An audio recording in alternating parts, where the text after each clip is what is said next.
Bonsoir à tous qui nous suivent sur Compact News TV, sur votre humble serviteur James Kitambala. Ce soir, je suis avec l'un de nos anciens qui vit ici en Namibie, précisément en Windhoek.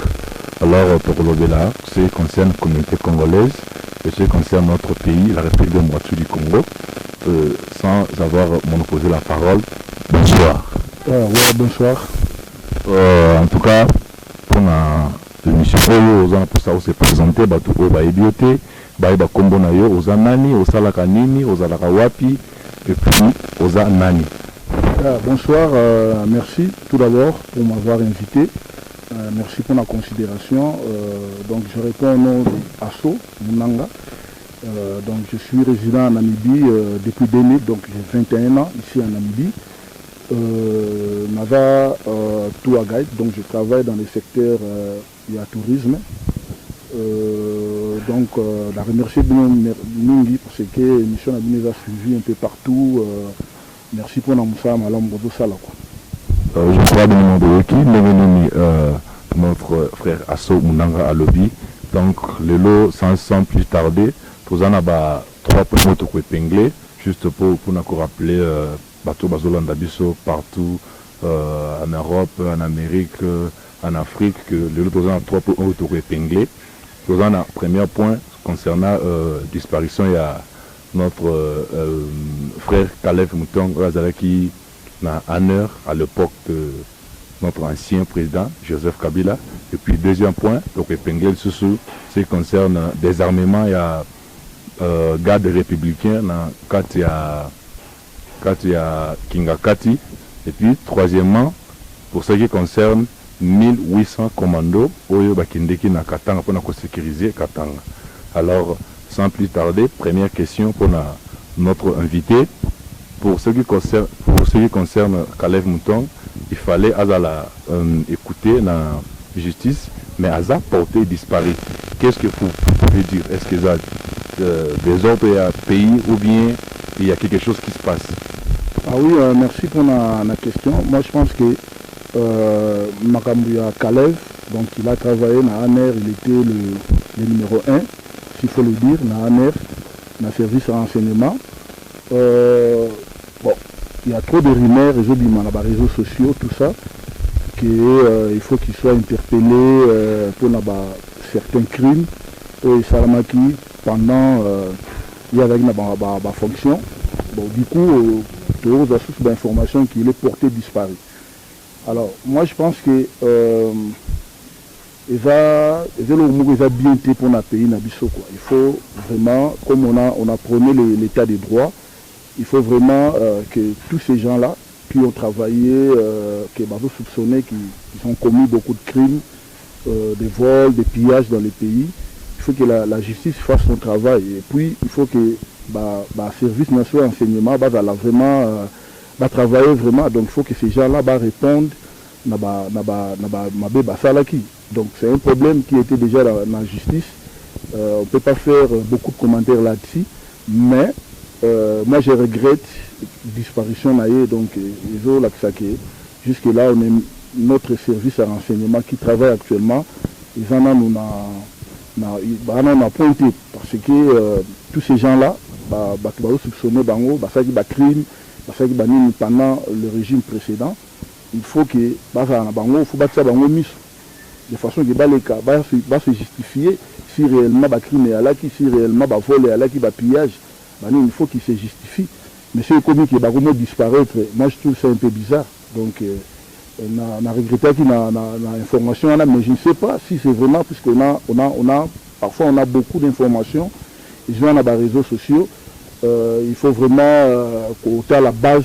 Tout d'abord, il y a information, est-ce qu'il est vrai, est-ce qu'il a porté disparu, est-ce qu'il a vraiment interpellé la police, la justice, tout ça, il faut tout de mon âme. Donc, on ne peut pas tout accepter. Donc, on n'est pas naïf pour accepter tout, mais il y a des fois, info dans les réseaux sociaux, il y a des fois, il y a rappelé vrai.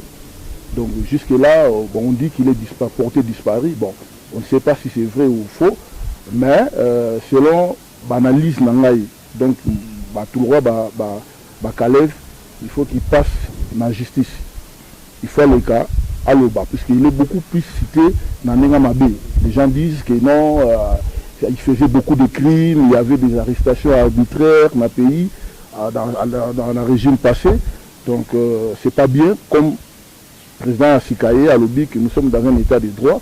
Donc ce sont des gens qui ne seront pas épargnés. Donc il faut vraiment aller dans la justice, expliquer si réellement il y avait un crime et il y a qui vraiment au terme ou pas.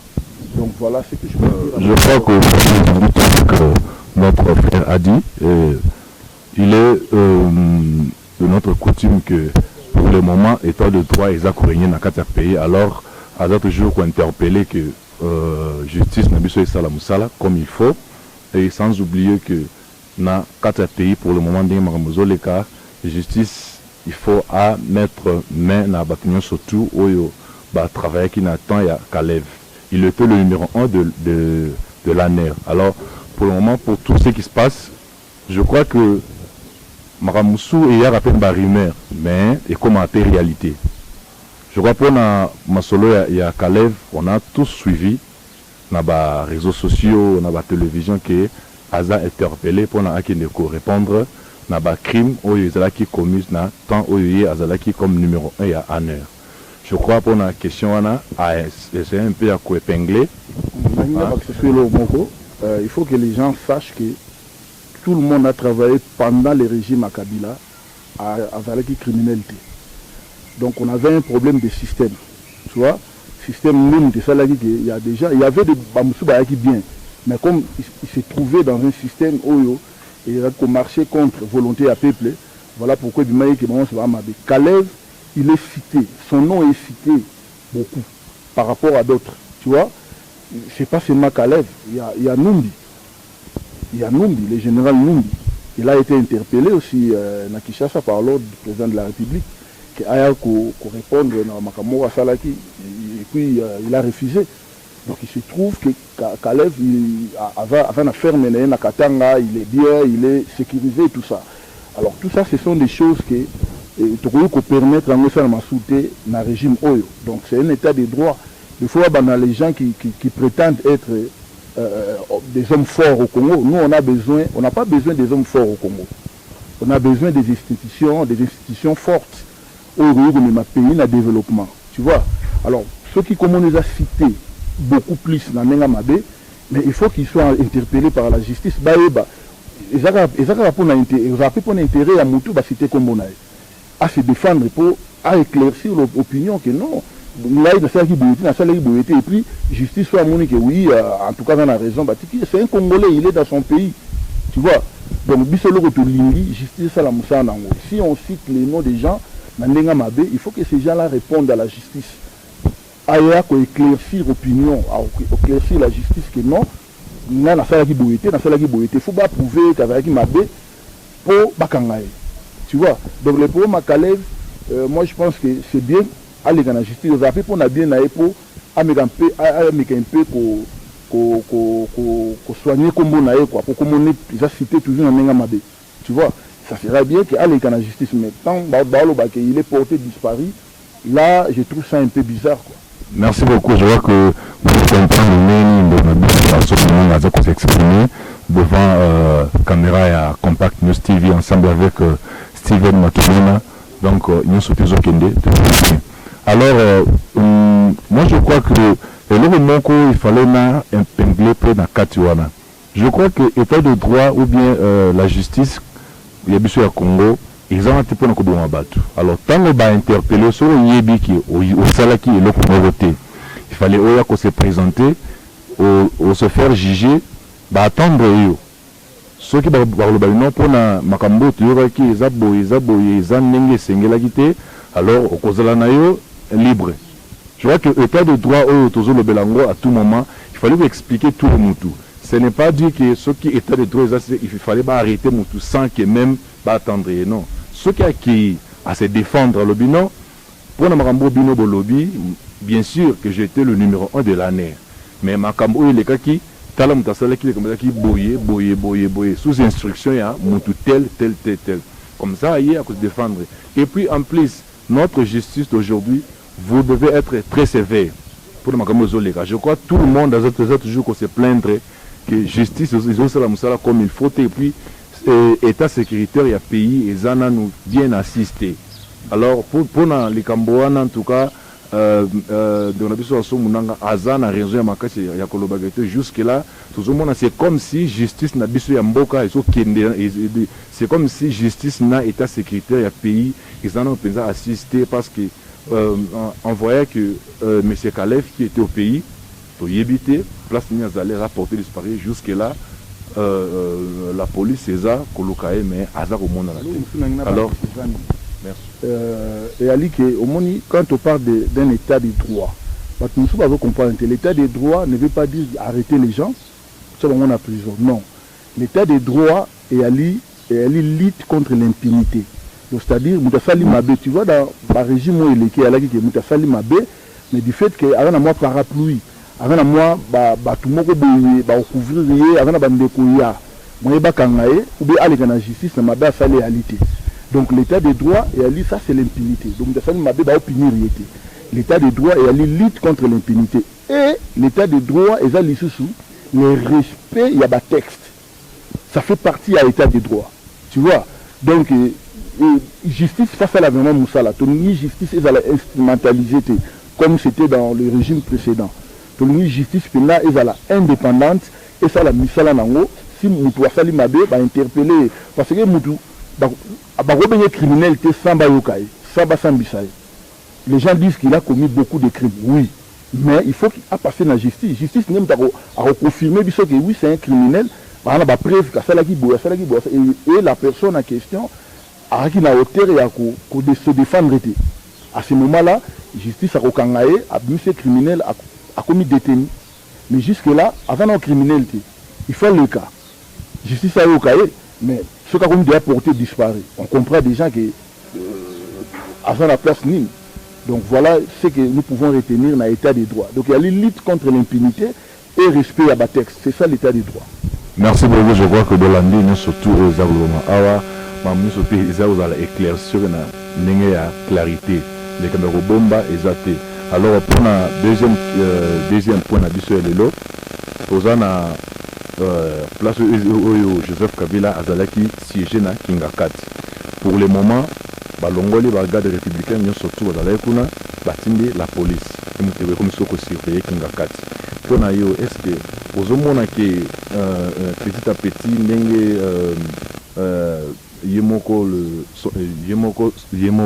son excellence Félix Tshisekedi Chilombo, est-ce que Aza ko travailler un peu ou bien Aza toujours causer la manque?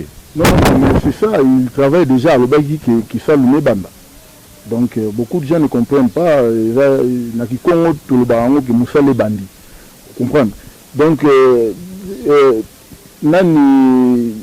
Joseph Kabila, il fut notre président, donc c'est l'ex-président. Il y a Congo, je crois qu'il garde son statut, il y a ex-président. Alors, la garde républicaine, donc parce qu'il était président. Tu vois, il n'est plus dans cette fonction-là. Automatiquement, il faut perdre la garde.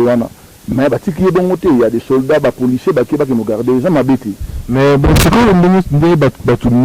quand c'est une partie qui dirige, c'est toujours Kabila qui dirige. Pour ce qui concerne ça, aux hommes qui... Ils ont une nation de distraction. Tu comprends? Tu commis tu bandit régime Masika. Tu sais que d'avoir dirigé, Kabila avait dirigé, c'est un faux débat. Donc on connaît que le président, il y a Congo, c'est Félix Antoine Tshisekedi. C'est lui le président. Donc le Baoubé tout quitte tout matériel. Mais c'est lui qui représente le Congo dans l'Union africaine. Il est le président actuel de l'Union africaine parce que c'est l'État du Congo. Le Congo, donc, il est représenté par le président.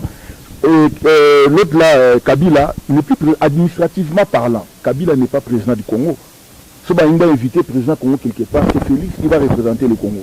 Donc, on est à faux débat, il n'est pas, il est dirigé, non, on a éclaircir c'est tout à fait normal.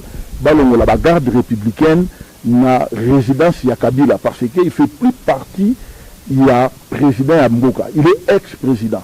Donc il doit être sécurisé par des policiers. C'est tout à fait normal. Le bagarre de policiers, c'est normal.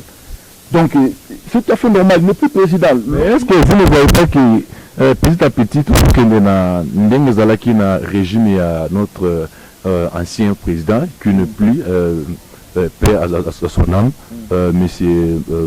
Mobutu. Vous ne voyez pas que les autres qui sont dans le détruisent Ndakuya Guado, tout. Alors est-ce que continue était par cela? Non. Le problème c'est quoi? Kinakati, ils ont résidence, il y a Kabila. Kabila, c'est un Congolais. Il était le président en Congo, donc c'est un Congolais. Il a sa résidence comme actuel président, avant la résidence, malgré ce qu'on a Ndakuya, on l'État péché. Tu vois. Donc, avant résident, avec Congolais, il a sa résidence. Kinakati, c'est sa résidence. Makamboula Mobutu est un peu différent. Mobutu a fui le pays. Mobutu a Kimaki, rébellion, Basali, coup d'État, Mobutu a Kimi. Il a abandonné tout. Il y a un moment qui sécurisé. Mais lui, au moins, Basali remise et reprise. Basali alternance. Donc, à l'ongé président. Mais, avant citoyen congolais, avant Ndakunaye, ceux qui balingui, peut-être que la banquette, où est-ce qu'il a pris l'argent de construire cette maison? Il y a une justice. Mais pour le moment, quand on a la garde républicaine, c'est tout à fait normal. Il n'est plus président. On a droit aux en abangoté. Mais, là, on a moni un peu louche. Ça, c'est mon opinion. Il va analyse Nangaï. On a fait l'analyse Nangaï, étant qu'il y a un humain, étant qu'il y a un Congolais. Donc, et concerné que les gens peuvent contredire ou pas. Mais moi, ce que j'ai trouvé un peu bizarre, j'ai appris, parce que moi je ne suis pas au Congo, mais j'ai appris que le secrétaire général, il y a IDPS, il est aussi protégé par la garde républicaine. Bon, ça, je trouve ça un peu bizarre, parce que ça crée des polémiques.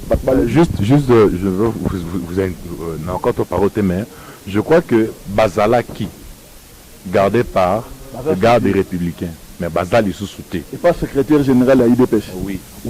Parce que moi, j'avais une information que non, lui, il est gardé au moins par la garde républicaine, mais l'ex-président, la garde républicaine. Comment secrétaire général, il a parti, bien que parti au pouvoir, sécurisé ou protégé par la garde républicaine. J'ai trouvé ça un peu bizarre. Mais ce que je souhaité, merci pour l'information, mais c'est tout à fait normal, la garde de pas Kabila, les policiers, garder, et tant que ex-président, c'est tout à fait normal. Okay, merci beaucoup. Je vois que vous nous suivez sur Contact News TV ensemble avec notre grande équipe, avec Steven Bakala et les autres. Nous sommes là dans l'espace de notre ami, frère Patient Kayembe sur Claptrela. Si vous voulez avoir un verre d'eau, vous pouvez venir et puis il va vous recevoir. Je crois que pour ça, continuer petit à petit. Vers la fin, il y a interview, il y a entretien à Bissau. Alors, pour ceux qui ont une cause très important pour la vie à Congolais pour le moment. On a entendu que Tindi, et puis on a vu ça à la télé, partout dans les réseaux sociaux, que 1800 commandos qui na Katanga pour sécuriser Katanga. Alors, concernant Mwanamboka Asomunanga, est-ce que 1800 commandos, basant la possibilité, il y a qu'à défendre place le lokola Katanga ou bien au Katanga pour na yo zomona ngone? Non, pour nangai tu vois premièrement Katanga est comme une partie à territoire où il y a un peu d'insécurité. Tout le monde le sait, on peut pas le cacher que les Katangais veulent faire la sécession. Ça c'est connu par tout le monde. Déjà que non, Balingi, Katanga comme moi pays, comme Aboye, tu vois, cette lutte, il y a Katanga et Bandakala. Tu vois, nous, on connaît un peu l'histoire, comment ça s'est passé après l'indépendance, quand Tchombe, Alingara, la sécession, il y a Katanga, tout ça. Et je crois que cet esprit-là, Mobutu avait lutté pour ça. Mobutu avait unifié le pays. Ça, c'est la seule chose dans la raison de Mobutu Tilelo. Il a unité. Mobutu a initié qui Congo, en tout cas, tu as qui papa moko, maman moko, pays qui moko. Alors, mes frères, il y a Bakatangé, et je ne sais pas cet esprit où tu as pu. Que bon, tout le monde et puis on a vu le pasteur Ngoïmoulunda récemment a fait une déclaration de bien dans l'église, tout ça pour appuyer le Coran. Non, c'est pas bien. Katanga, ils ont province mais se retrouver dans le Congo. Les Katangais sont des Congolais. Baza na droit, il y a qu'à réclamer ou bien il y a qu'à revendiquer le Moroso Baza d'accord dans côté. Ça, c'est la démocratie, c'est comme ça. Mais il y a pour ça là que Katanga comme un pays Moussoussou. Ils ont bien dit, ça sonne pas bien. Alors, ce qui le président de la République a décidé à Otinda 1800 régiment commando na Katanga, c'est bien parce que côté on a moins sécurité zati. Bakatakatanga on a tant bazo bima ba sala mobulu, bazo bima ba peuple, ba bima ba katanga pe, ba peuple o bazo ba innocent. Ba bima bango. Juste pour savoir, est-ce que vous êtes sûr que avec 1800 commandos, ils peuvent sécuriser 1800 commandos, il faut savoir tout d'abord nous avons une armée et qui ba soldats pe bazo na Katanga. Il y a des policiers bazo na Katanga. Katanga partout dans la province du Congo. Il y a la sécurité, sauf dans l'Est, on voit que là où on tire beaucoup de gens, tout ça, il y a l'insécurité. Mais à part Est, partout au Tikali à Congo, il y a la sécurité. Nous avons notre force de défense, donc l'armée, qui est là. Nous avons aussi des policiers. FARDC est présents partout, dans toutes les provinces, même là-bas, Congo, là-bas, tu trouveras les FARDC, tu trouveras des policiers. Donc, les 1800 commandos, on a baillé, ils ont renforcer Kaka, sur place. Tu comprends? C'est juste pour sécuriser notre territoire. Tout bandit déjà vent et Africa. Tu vois, le régime Africa, pour développer le pays. Alors si il y a une partie, nous avons déjà un problème avec l'Est du Congo. Au Tababounia, Gomakuna. C'est un problème déjà, ils ont un problème trop. Alors, ce qui, Nakatanga, Lolo, Batindi 1800 commandos, mais c'est pas, ils ont ma bête, 1800 c'est déjà tout un bataillon, ils ont ma bête, ils ont renforcer, faire des choses à la déjà qu'on a des policiers pour sécuriser le pays. Vous comprenez? Les gens ont ma bête, ils ont bien, mais là on a le bataillon, frère Katangé, il a lutté contre le népotisme, tu vois. Donc ça c'était le travail de Mobutu. Alors, quelqu'un qui a fait 32 ans au pouvoir, a fait le travail à Makas Nengwana. Lolo, c'est ce que nous voulons payer à Mobutu. Tribalisme, Kabolamboka. L'idée, on a un gouverneur, par exemple, il y a la province où c'est pas ma bêtise. C'est un Congolais. À quel pays, après la région, c'est toujours le Congo. Tu vois, c'est une très bonne idée. Sur le président actuel, à Rosana Makamouana, c'est bien. Ils ont ma bêtise. Juste, il y a un poto garder pays et vers la INI. Déjà, nous sommes combattus. Par-ci par-là, tout ça, il y a un problème là, voisin d'Abisso na Est, on va déranger Bisso à tout moment, il y a aussi la communauté européenne, il y a déranger Bisso pour voler nos richesses, ça des ordres. Il faut que les gens se réveillent, comme le moment où il faut bailler baquer, il faut tous à la INI pour développer le Congo. On a besoin de développer notre pays, tout ça, c'est ma trop. Merci beaucoup, je crois que c'est un peu vite sur la peine Wandambo. Vous avez moins de temps à respirer. Alors, tout ça, on a bien toujours un cadre de plateau à Compact News TV. Vous avez quand même une ça pour s'exprimer. C'est un Congolais qui vit ici en Namibie depuis 21 ans, qu'il est ici. Donc, très bien pour ce qui concerne l'avenir du pays. Je peux aussi épingler quelque chose. Depuis le temps de Moïse Tshombe, ils ont tenté de diviser le pays. Pour na Katanga et comme pays Moussoussou et puis Kinshasa, Bandundu, Congo et comme pays Moussoussou. Alors ils n'ont pas réussi. Alors Lelo, je crois que Lelo Moko très capital pour tout débattre sur Yango, tout débattre sur Yango chaque jour toujours la Mouka tant que pays Moussou Baza qu'on construit pour nous vers le développement. On doit voir qu'est-ce qu'on peut faire pour aller de l'avant. On doit voir qu'est-ce qu'on peut amener dans notre pays pour que le pays puisse décoller. Merci beaucoup. nous sommes toujours avec notre collègue, notre frère, ami, partout que vous nous suivez. Toujours Kende, lentement mais sûrement, vers la fin, il y a entretien Nabiso. Je crois que n'a posé un peu des sous-questions quand on a problème Oyo. Concernant 1800 commandos au Bakende ko renforcé. Parce que les Congolais belé bazolo non 1800 wana bakambuté bakatakata ngasoki baye babundara na ndenge ya fétiche na ndenge ya surtout. Est-ce que ndenge baba Kyungu alobaki que notre président de la République Alukela le sénateur a vu place Msupona Akindeko vivre parce que ceux qui ont toujours na c'est comme si il y a une rébellion ou bien insécurité et vous avez toujours na katwala. Pour na est-ce que vous avez une démarche wana ezandenge? Non, moi je trouve ça un peu louche quoi. Tu vois tout d'abord c'est un Congolais. Un Congolais. C'est un Rwandais tout ça mais il était le président. On a étranger tout Congolais a droit de revoir dans le territoire la Congo. Tu vois, le problème n'a pas il faut renforcer. Moi j'ai confiance à la France, j'ai confiance à notre armée, j'ai confiance à la police. Tu vois, donc il faut renforcer les sécurités. Parce qu'il y a qu'au Fanda, parce que nous sommes dans la démocratie. Il est libre de choisir là où il peut s'installer avec sa famille. Tu vois. Donc, c'est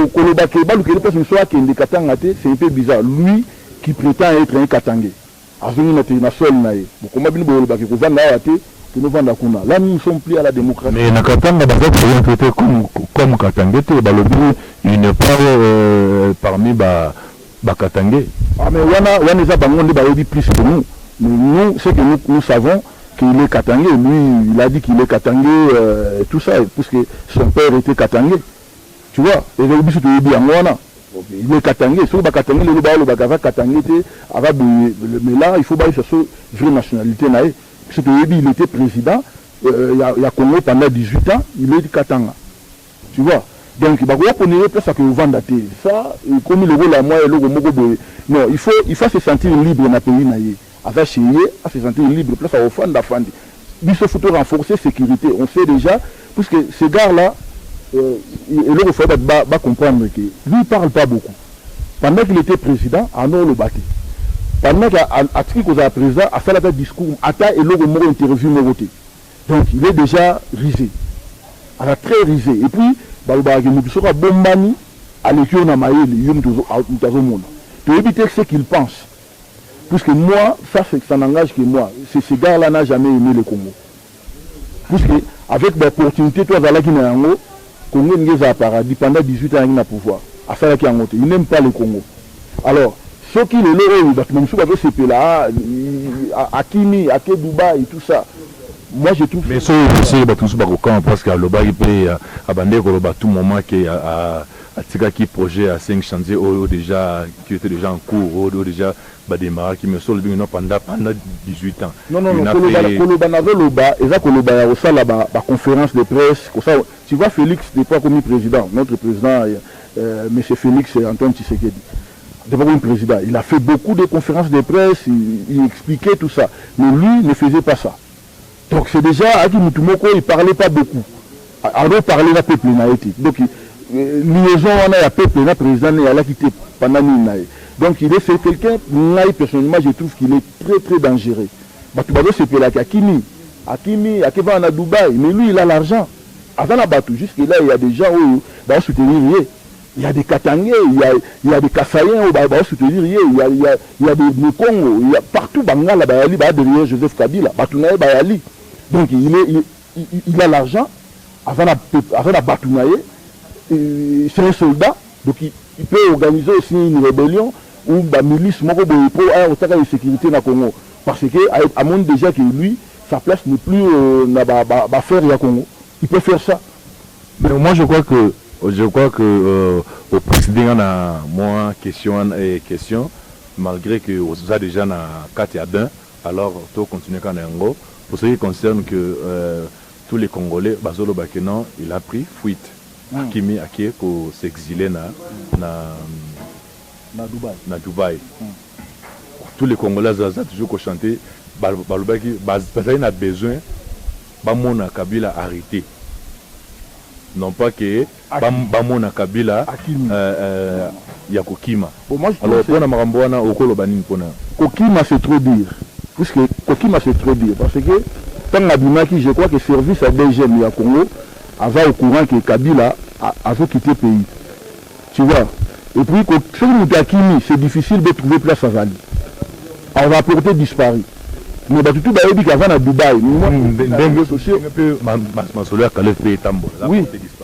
Ce Caleb va porter disparu. Là, on va dire Hakimi. Mais lui, on a vu des photos, tout le monde a l'image avant à Dubaï. Donc, c'est-à-dire Hakimi était abîmé. Mais moi, personnellement, ce que je trouve ça un peu bizarre, c'est que Kobima Yamoutouana a accueilli Dubaï. Oui, c'est un Congolais, c'est un citoyen comme moi. Au voyage, nous soulignons tout ça. Mais lui, il était dans les affaires. Tu vois, avec une affaire, il était président du Congo. Et moi, je sais de quoi il est capable, ce monsieur-là.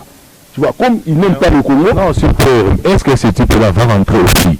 Non, qu'on rentre dans le pays, dès qu'on rentre, moi, ça dépend que mais moi, ce que je trouve bizarre, que Moutouana, va accuser un peu trop. Il a fait beaucoup de crimes à Kandi Batou, à Bomi Batou, il y avait des arrestations arbitraires, il y avait des viols, il y avait des enlèvements pendant même des viols, ok, pendant le régime. Mais si nous sommes réellement dans un état de droit, avec sous-président, avec sénateur à vie. Donc c'est-à-dire, quelque part, j'ai suivi qu'on avait voté une loi, on a évité ce qui on va continuer là. Qui est dans le immunité politique, il y a sénateur, il y a parlementaire, il faut interpeller. Donc normalement, il faut qu'il soit interpellé tout au cas.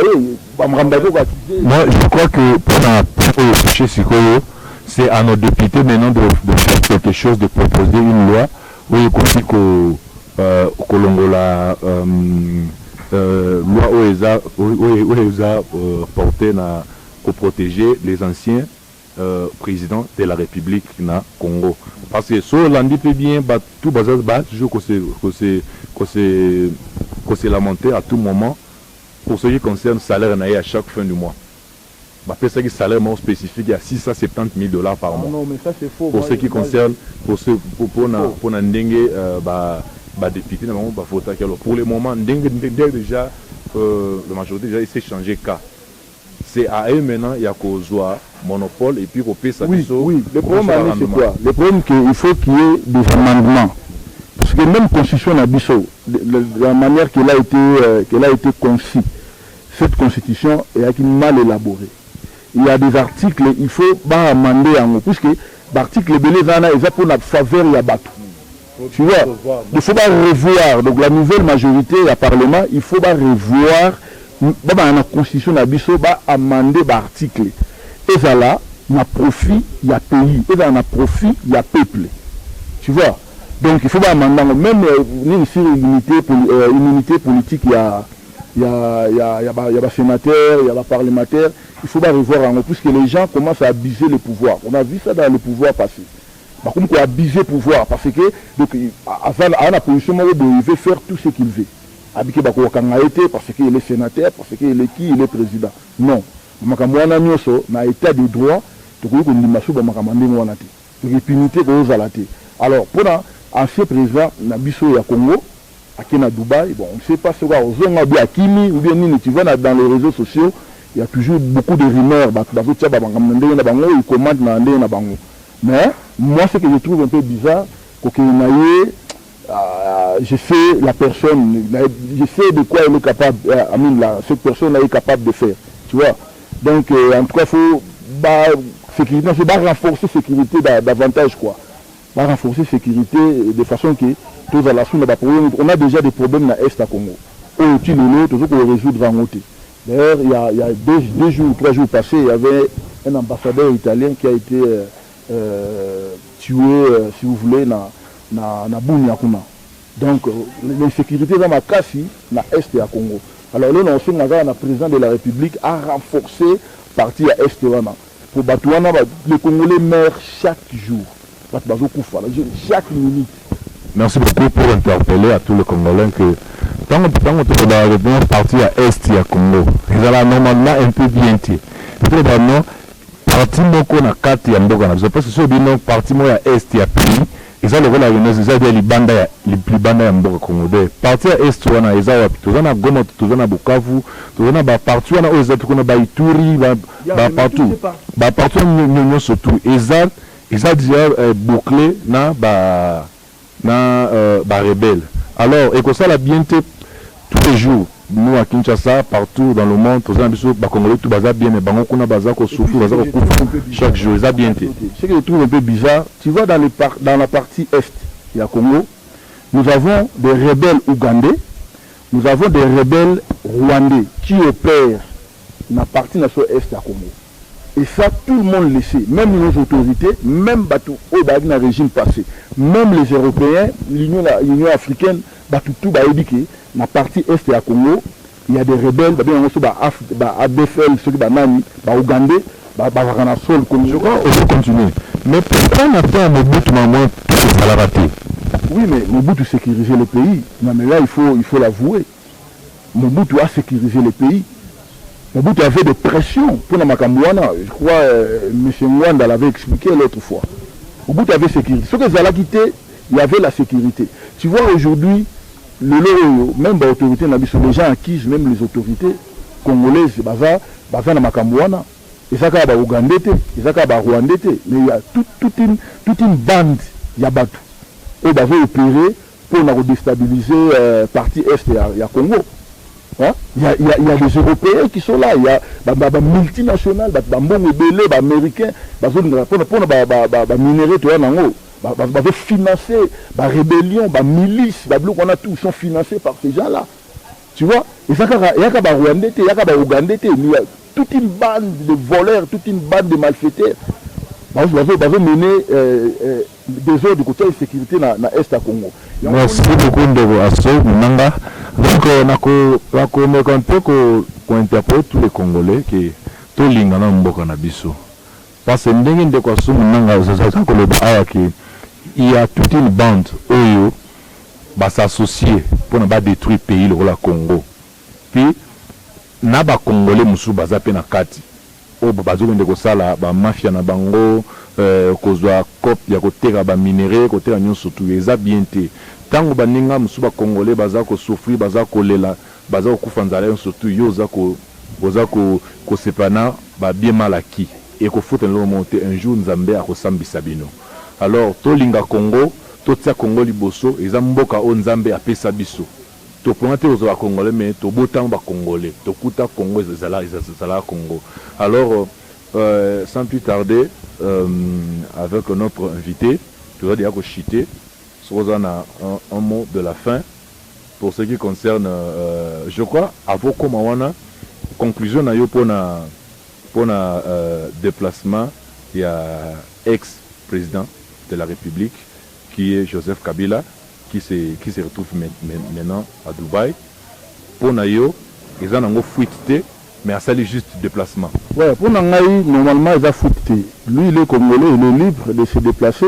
À Bimaki, je crois que notre service de DGM a fait cette autorisation à Bima.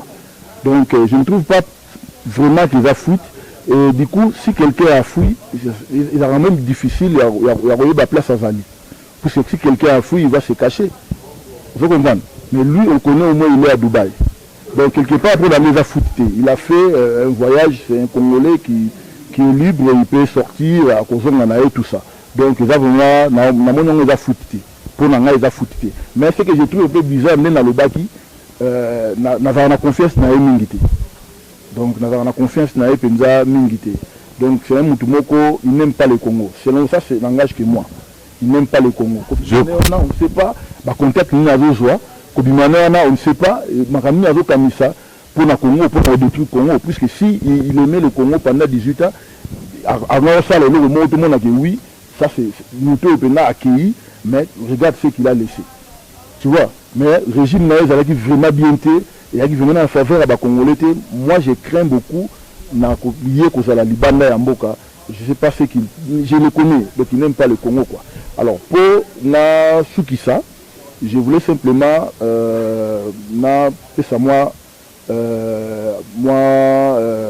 Maloba Mouké pour la communauté congolaise en Namibie. Je crois que tu as allé sur la émission Moussou concernant la communauté congolaise où ils ont vécu en Namibie. Tu as allé sur la plateau de la compagnie TV pour le juste épingler face au tout ça, mais comme on dit, on parlera, il n'y a pas de souci. Mais pour la conclure, pour le Congo, tous les Congolais partout dans le monde entier, tous à la INI. Tribalisme est au Congo nulle part. Tous à la INI, tous les Mboka Nabiso. Donc partout, il faut que la Mboka se développer. L'autre, comment la politique à Congo, comme il y aura boxe, combat boxe. Donc nous avons côté pour la poisse caille. Non. Échec à Fati et échec à Congo. Il faut vraiment tous les Mboka Nabiso. Tous à la INI, tout ce qui est dans le tribalisme, ils ont un côté Nabiso, on a battu Balini Congo pour détruire Mboka Nabiso. Tous à la INI, tout soutenir le président de la République en place, et puis le reste, on verra ça après. Donc c'est ce que je voulais dire pour le Congo. Pour tous les Congolais, en tout cas, tout ce qui est la polémique, tout ce qui est la Mouka, IDPS, non, tout le Congo, tout ça au Congo Liboso. Le reste est assis. Si vous avez quelques salutations. Mais pour salutations, je voulais juste saluer donc Madame Napalé, Gloria. Et puis donc on a salué puis master nanga tozalana bango mingi, donc papi de Kolo, Babi Livingi, tout le monde quoi. Liste za moulaï sur na minatanga, musu ba mono tangi bisoté, tu vois. Donc on avait remercié vraiment Compact TV, na musa bozo sala en tout cas beaucoup continuer donc c'est ça vraiment. Donc félicitations quoi. Merci beaucoup, je vois que vous avez suivi. Nous étions avec notre frère, notre ami, notre collègue, notre vieux, Asso Munanga, qui vit en Namibie. Nous sommes arrivés à la fin de notre entretien avec lui. Et puis, on va se voir à la prochaine occasion. Juste, je vais saluer mes